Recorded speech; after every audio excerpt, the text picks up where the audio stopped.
Cafe. Brahmins Cafe.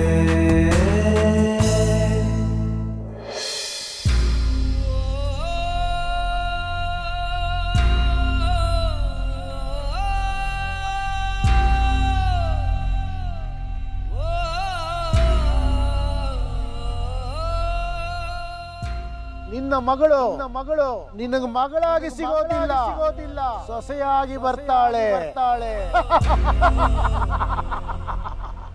ನನ್ ಬಂಗಾರ, ನಾನೇ ಗುರ್ತು ಹಿಡಿಯಕ್ಕಾಗದೆ ಇರೋ ಅಷ್ಟು ಬೆಳೆದು ಬಿಟ್ಟಿರ್ತೀಯ ನೀನ್ ಇವಾಗ. ನೋಡು, ಈ ನಿನ್ನಮ್ಮ ನಿನ್ನನ್ನೇ ತನ್ನ ಸೊಸೆಯಾಗಿ ಮಾಡ್ಕೊಳಕ್ಕೆ ಎಷ್ಟೆಲ್ಲ ತಯಾರಿ ಮಾಡ್ತಾ ಇದ್ದಾಳೆ ಅಂತ. ನಿನಗೆ ಹಾಕಕ್ಕೆ ಅಂತ ಈ ಬಟ್ಟೆನೆಲ್ಲ ಎಷ್ಟು ಆಸೆಯಿಂದ ತಗೊಂಡಿದ್ದೆ. ಅದನ್ನೆಲ್ಲ ಇಷ್ಟು ವರ್ಷ ಆದರೂ ಎಷ್ಟು ಜೋಪಾನವಾಗಿ ಎತ್ತಿಟ್ಟಿದ್ದೀನಿ. ನೀನು ಹಾಕ್ಕೊಳಕ್ಕಾಗದೆ ಇದ್ರೆ ಏನಂತೆ, ನಿನಗೆ ಹುಟ್ಟೋ ಮಗು ಆದರೂ ಹಾಕೊಳ್ಳತ್ತೆ ಅಂತ ಅಂದ್ಕೊಂಡು ಸಂತೋಷ ಪಡ್ತಾ ಇದ್ದೀನಿ. ಯಾರು ಹುಟ್ಟೋ ಮಗು?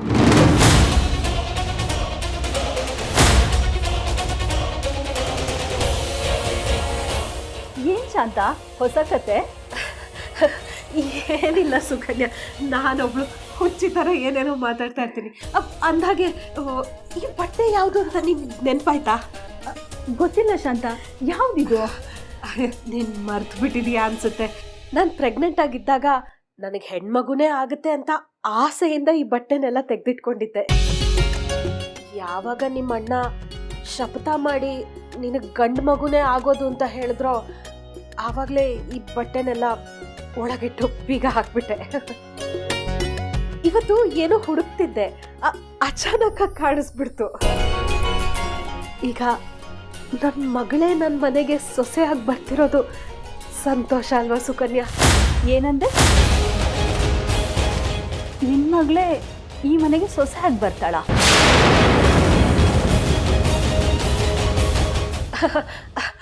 ಅಂದ್ರೆ ನನ್ನ ಸೊಸೆಯಾಗಿ ಬರೋಳ್ನ ನಾನು ಮಗಳ ಹಾಗೆ ನೋಡ್ಕೊಳ್ತೀನಿ ಅಂದೆ. ಸುಕನ್ಯಾ, ನಾವಿಬ್ರು ಅತ್ತೆ ಸೊಸೆ ಥರ ಇರಬಾರ್ದು. ನಮ್ಮನ್ನು ನೋಡ್ದವರೆಲ್ಲ ಅಮ್ಮ ಮಗಳು ಅಂತ ಅನ್ಬೇಕು. ಆ ಥರ ನಾವಿರ್ತೀವಿ. ನೀನು ಅಪರಂಜಿ ಶಾಂತ. ನಿನಗೆ ಸೊಸೆಯಾಗಿ ಬರೋ ಹುಡುಗಿ ತುಂಬಾ ಅದೃಷ್ಟ ಮಾಡಿದಾಳೆ. ನೀನು ಅವಳ ಮಗಳಾಗಿ ನೋಡ್ಕೊಳ್ಳೋದಕ್ಕಿಂತ ಅವಳು ನಿನ್ನ ತಾಯಿ ಸ್ಥಾನದಲ್ಲಿಟ್ಟು ಪೂಜಿಸ್ತಾ ಇರಲ್ಲ, ನೋಡ್ತಿರಬೇಕಾದ್ರೆ.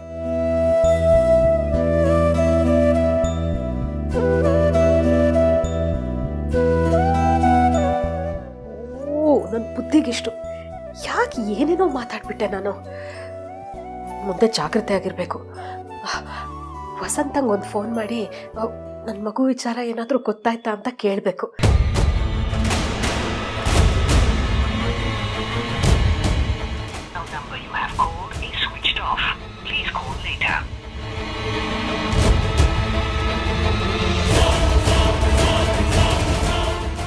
ಯಾಕಿದು ಸ್ವಿಚ್ ಆಫ್ ಅಂತ ಬರ್ತಿದೆಯಲ್ಲ?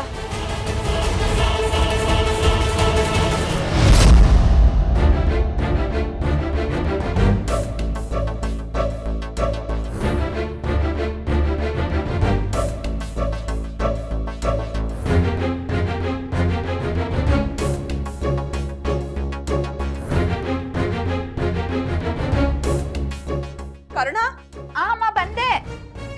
ಎಲ್ಲೋಯ್ತು?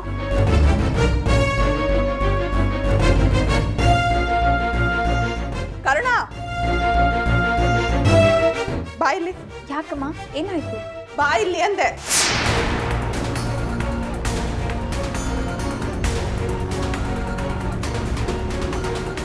ಯಾಕಮ್ಮ, ಏನಾಯ್ತು? ಏನಿದು ಏನಿದು ಅಂದೆ.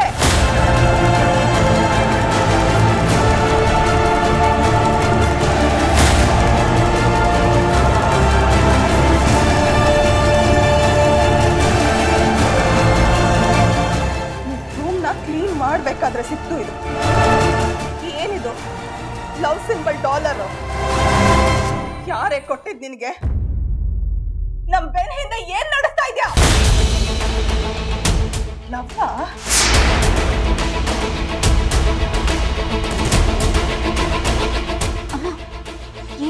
ಮಾತಾಡ್ಬೇಡಮ್ಮ. ನೀನು ಅನ್ಕೊಂಡಾಗೆ ಏನೂ ಆಗಿಲ್ಲ. ಮೊನ್ನೆ ನಾನು ವೈಭವ್ ಪಿ ಅವ್ರ ಮನೆಗೆ ಹೋಗ್ತಿದ್ದಾಗ ಅವ್ರಿಗೇನಾದರೂ ಗಿಫ್ಟ್ ಕೊಡಬೇಕು ಅಂತ ಅಂದರು.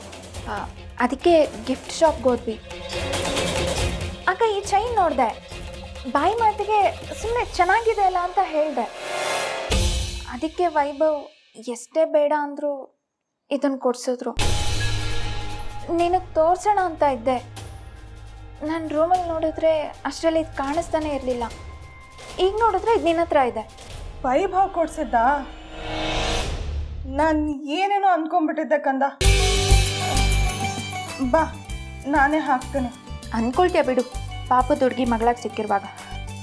ಕೊಡು, ನಾನೇ ಹಾಕ್ಕೊಳ್ತೀನಿ. ತಪ್ಪಾಯ್ತು ಅಂತ ಹೇಳಿದ್ನಲ್ಲ ಕಂದ, ನಾನೇ ಹಾಕ್ತೀನಿ.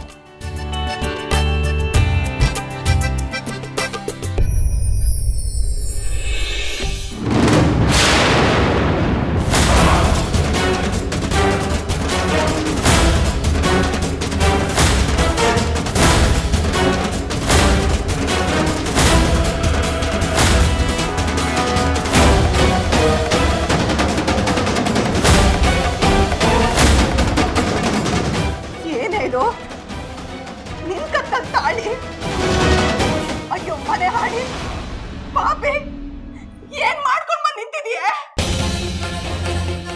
ನಿಜವಾಗ್ಲೂ ನಮ್ ಕತ್ತು ಕುಯ್ದ್ಬಿಟ್ಟಲ್ಲೇ. ಈಗ ತಾನೇ ಪಾಪದ ಹುಡುಗಿ ಅಂತೆಲ್ಲೇ ಇಂಥ ಪಾಪದ ಕೆಲಸ ಮಾಡ್ಕೊಂಡ್ ಬಂದ್ ನಿಂತಿದ್ಯಲ್ಲ.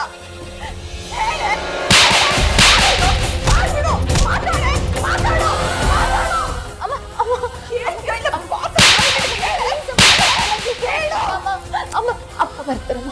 ಅಮ್ಮ ಸೈಲೆಂಟಾಗಿಮ್ಮ, ಅಪ್ಪ ಬರ್ತಾರೆ. ಹೇಳ್ತೀನಿ. ಈಗ ಹೇಳಿಲ್ಲ ಅಂದ್ರೆ ನೀನು ಕೈ ಕಾಲು ಮುದ್ದು ಬಿಡ್ತೀನಿ ನಾನು. ಹೇಳೆ ಹೇಳೆ, ಯಾರು ನಿಂಗೆ ಇದನ್ನ ಕಟ್ಟಿದ್ದು? ಹೇಳು ಅಂತ. ನೀನು ಅನ್ಕೊಳ್ತಾ ಇರೋ ಹಾಗೆ ನಿಜವಾದ ತಾಳಿ ಅಲ್ಲಮ್ಮ. ಸಿನಿಮಾದಲ್ಲಿ ತೋರಿಸ್ತಾರಲ್ಲ ಆ ರೀತಿ ಡೂಪ್ಲಿಕೇಟ್ ತಾಳಿ. ನಮ್ಮ ರಾಮೇನ್ಸ್ ಕೆಫೆ ಮುಚ್ಚೋದಕ್ಕೆ ಕಾರಣ ಆದ್ಲಲ್ಲ ಆ ದೇವಿಕಾ, ಅವಳು ವಿಷ ಬೆರೆಸ್ದವನ್ನ ತೋರಿಸ್ತೀನಿ ಬಾ ಅಂತ ನನ್ನನ್ನು ವೈಭವ್ನ ಒಂದು ಜಾಗಕ್ಕೆ ಕರೆದ್ಲು. ಅಲ್ಲಿ ನಮ್ಮ ಹೆಸರು ಕೆಡ್ಸೋದಕ್ಕೆ ಪೊಲೀಸವ್ರಿಗೆಲ್ಲ ಹೇಳಿ ಪ್ಲಾನ್ ಮಾಡಿದ್ಲು.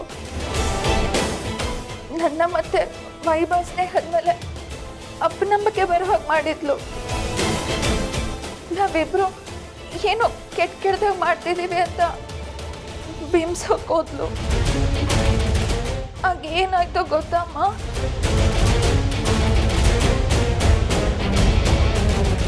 ಏನಪ್ಪ ದೊಡ್ಡ ಮನುಷ್ಯ, ಎಲ್ಲಿಂದ ಪಿಕಪ್ ಮಾಡಿದೆ ಇವಳನ್ನ? ಎಷ್ಟು ದುಡ್ಡು ಕೊಟ್ಟು ಕರ್ಕೊಂಡ್ ಬಂದಿದ್ಯಪ್ಪ? ನಾವು ಮರ್ಯಾದಸ್ಥ ಕುಟುಂಬದವರು, ವಿಷಯ ಗೊತ್ತಿಲ್ಲದೆ ದಯವಿಟ್ಟು ಈಗೆಲ್ಲ ಮಾತಾಡಬೇಡಿ ಸರ್. ನೀವು ಇವರಿಬ್ಬರನ್ನು ತಪ್ಪಾಗಿ ಅರ್ಥ ಮಾಡ್ಕೊಂಡಿದ್ದೀರಾ. ಇವತ್ತು ಇವರಿಬ್ರು ಮದ್ವೆ ಸರ್. ಏನ್ ಸರ್ ನೀವು ಹೇಳ್ತಾ ಇರೋದು? ಈ ಮದ್ವೆನ ಸೀರಿಯಲ್ ಸಿನಿಮಾದಲ್ಲಿ ತೋರಿಸ್ತಾರಲ್ಲ ಆ ತರ ನಾಟಕದ ಮದ್ವೆ ಅಂತ ಅನ್ಕೋಬೇಕು. ಆ ಕ್ಷಣಕ್ಕೆ ನೋಡೋರ್ ಕಣ್ ಮುಂದೆ ತಾಳಿ ಕಟ್ಸ್ಕೊಳ್ಳೋದು, ಆಮೇಲೆ ಅದನ್ನ ತೆಗೆದು ಯಾವ್ದಾದ್ರು ದೇವಸ್ಥಾನ ಹುಂಡಿಗೆ ಹಾಕ್ಬಿಡೋದು. ಅಮ್ಮ ಅಮ್ಮ, ನಿಜವಾಗ್ಲೂ ನನ್ನಂತ ಮಗಳಲ್ಲ ಅಮ್ಮ. ವೈಭವ್ ಸಹ ಅಂತ ಹುಡುಗ ಅಲ್ಲ. ಅಯ್ಯೋ ಕರುಣ,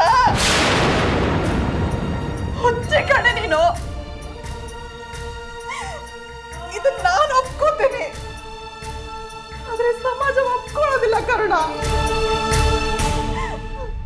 ಬೇರೆಯವ್ರ ಜೀವನ ಉದ್ಧಾರ ಮಾಡಕ್ ಹೋಗಿ ನಿನ್ ಜೀವನ ಹಾಳು ಮಾಡ್ಕೊಂಡ್ಬಿಟ್ಟಲ್ಲ ಕರುಣ.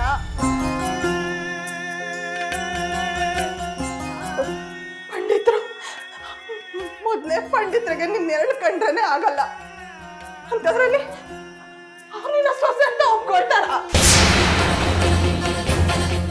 ಮೊದ್ಲೇ ಅವರು ಬ್ರಾಹ್ಮಣರು, ನಾವು ಶೂದ್ರರು.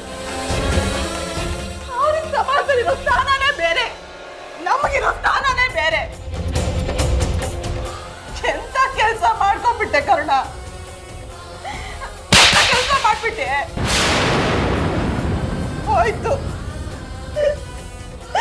ಹೋಯ್ತು ದೇವ್ರೆ, ನನ್ನ ಮಗಳ ಜೀವನ ಹಾಳಾಗೋಯ್ತು. ನಾನು ಏನಪ್ಪ ಮಾಡ್ಲಿ ಈಗ?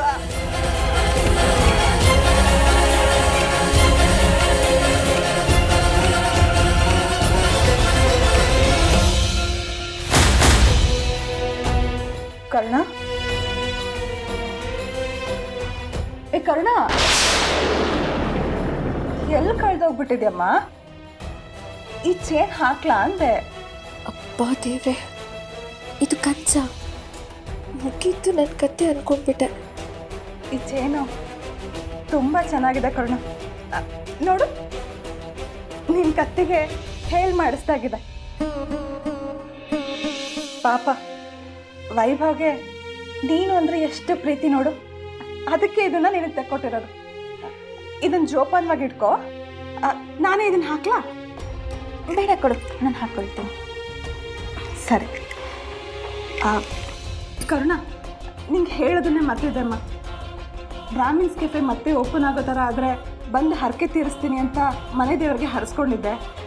ನಾನು ಮತ್ತೆ ಅಪ್ಪ ಕಾರ್ತಿ ಇಬ್ಬರು ಹೋಗ್ತಾ ಇದ್ದೀವಿ. ನೀನು ಮನೆ ಕಡೆ ಜೋಪಾನ. ಗೌರಿ ಅಜ್ಜಿಗೆ ಹೇಳಿದ್ದೀನಿ, ಅವ್ರು ರಾತ್ರಿ ಬಂದು ನಿನ್ನ ಜೊತೆನೇ ಇರ್ತಾರೆ. ಸರಿ. ನೀನು ಅದೇನು ಕೆಲಸ ಮಾಡ್ತಿದ್ಯೋ ಏನೋ, ನೀನು ಹೋಗು ಪುಟ್ಟ, ಹೋಗು.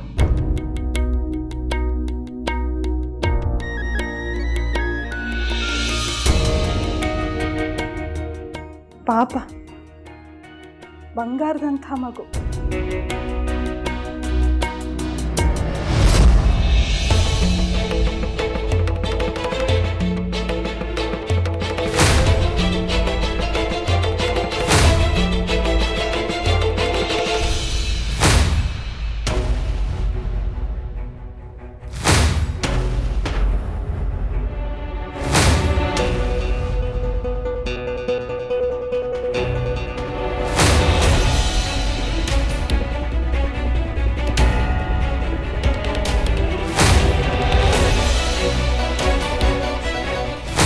ನನ್ನಂಥ ವಿನಾಯಕ ಪಂಡಿತನಿಗೆ ಮೋಸ ಮಾಡಿ ಮದುವೆ ಮಾಡಿಕೊಂಡ ಜೋಡಿ ಪೊಲೀಸ್ನವ್ರಿಗೆ ಕಂಪ್ಲೇಂಟ್ ಕೊಟ್ಟು ಬಂದಿದ್ದೀವಿ.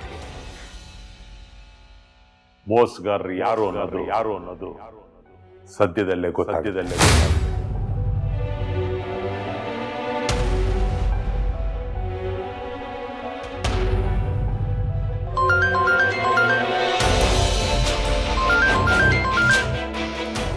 ಹಲೋ, ಹೇಳಿ ವೈಭವ್.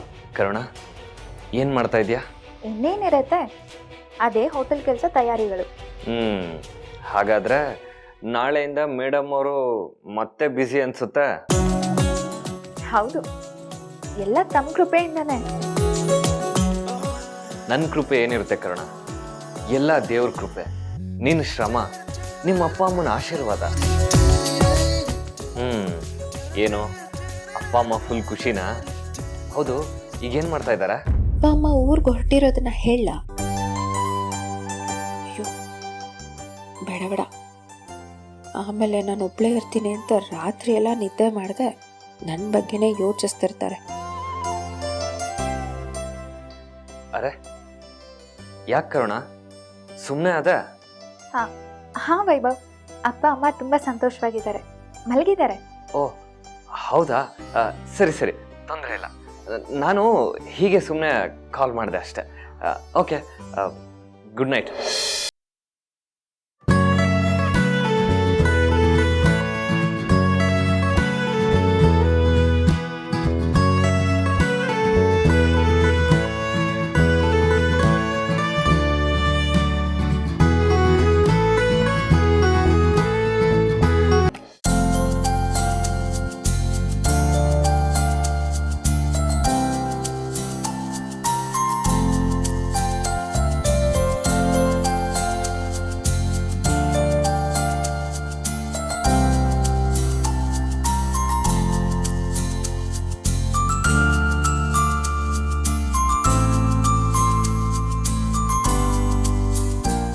ಕರುಣ ನೋಡಿದ್ರೆ ಅಪ್ಪ ಅಮ್ಮ ಮನೇಲೇ ಮಲಗಿದ್ದಾರೆ ಅಂದ್ಲಲ್ಲ, ಇವ್ರು ನೋಡಿದ್ರೆ ಬ್ಯಾಗ್ ಎಲ್ಲ ಇಟ್ಕೊಂಡು ಎಲ್ಲ ಹೊರಟಿದ್ದಾರೆ.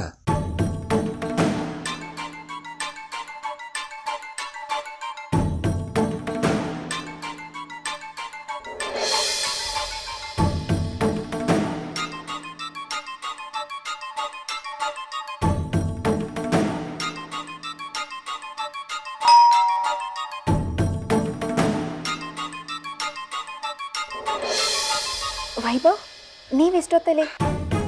ಬನ್ನಿ ಒಳಗಡೆ.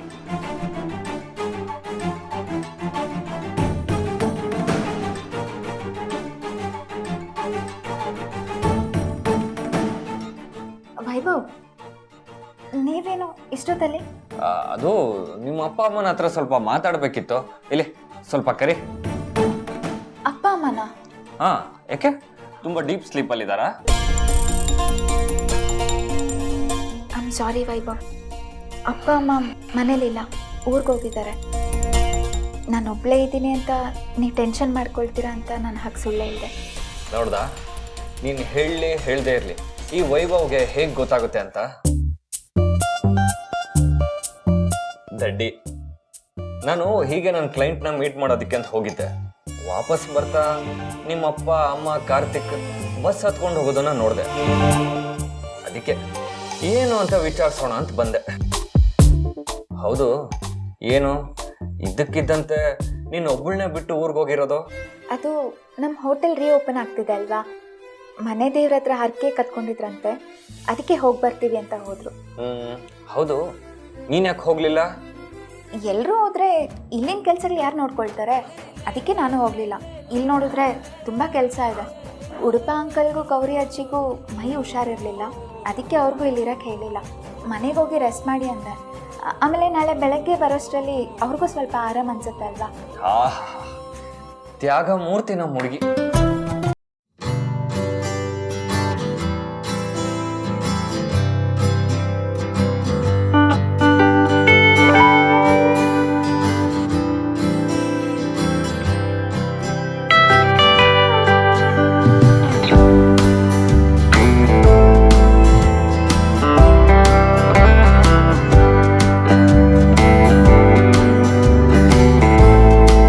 ಡಿಸೈಡ್ ಮಾಡಿ ಆಗೋಗಿದೆ. ಸೊ ದಯವಿಟ್ಟು ನೀನು ಸುಮ್ಮನೆ ಇದ್ರೆ ಸಾಕು. ವೈಭವ್, ದೊಡ್ಡವ್ರು ನಿಂತು ನಮ್ಮ ಮದುವೆ ಮಾಡಿದ್ರೆ ಇವತ್ತು ನಮ್ಮ ಮೊದಲನೇ ರಾತ್ರಿ ಇರ್ತಿತ್ತು. ಆದರೂ ಈ ರಾತ್ರಿ ಈ ರೀತಿ ಜೊತೆಗಿರೋ ಥರ ಆದರೂ ಆಯ್ತಲ್ಲ, ಅಷ್ಟು ಸಾಕು.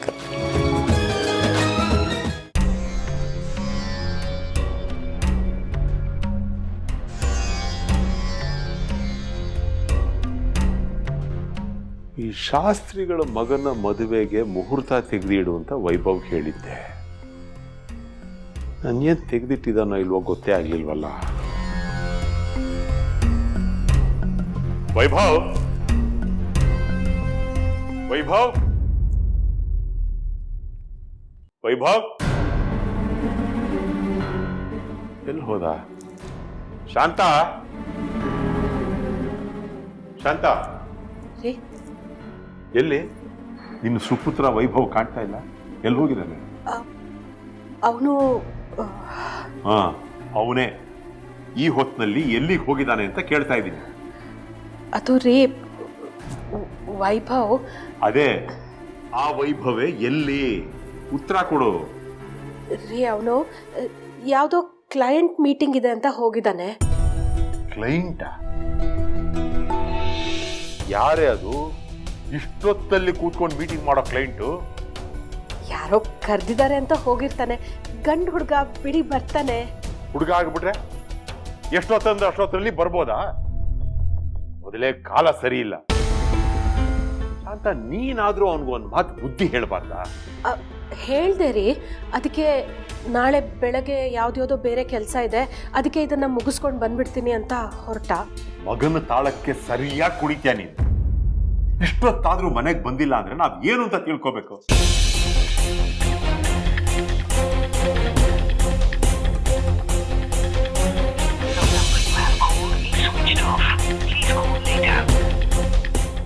ಸ್ವಿಚ್ ಆಫ್ ಅಂತ ಬರ್ತಾ ಇದೆ.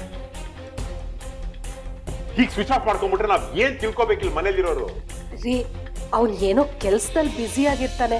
ನೀವ್ ಯಾಕೆ ಅಷ್ಟೊಂದು ಆತಂಕ ಪಟ್ಕೋತೀರಾ ಹೇಳಿ? ಬ್ಯುಸಿಯಾಗಿರ್ಲಿ, ನಾನು ಬೇಡ ಅಂತ ಹೇಳ್ತಿಲ್ಲ. ಆದ್ರೆ ಮನೆಯಿಂದ ಹೋಗೋದಕ್ಕೆ ಮುಂಚೆ ಎಲ್ಲಿಗೆ ಹೋಗ್ತಾ ಇದ್ದೀನಿ, ಯಾರನ್ನ ಭೇಟಿ ಮಾಡಕ್ ಹೋಗ್ತಾ ಇದ್ದೀನಿ ಅಂತ ಒಂದು ಮಾತು ಮನೇಲಿರೋರು ಹೇಳ್ಬಿಟ್ಟು ಹೋಗ್ಬೇಕಲ್ವಾ? ಈಗ ನೋಡು, ಅವನು ವಾಪಸ್ ಮನೆಗೆ ಬರೋವರೆಗೂ ನನಗೆ ಆತಂಕ. ಇಷ್ಟೊತ್ತಾಯ್ತು. ಏನ್ ಹುಡುಗರ ಶಾಂತ, ಸ್ವಲ್ಪನೂ ಜವಾಬ್ದಾರಿ ಇಲ್ಲ.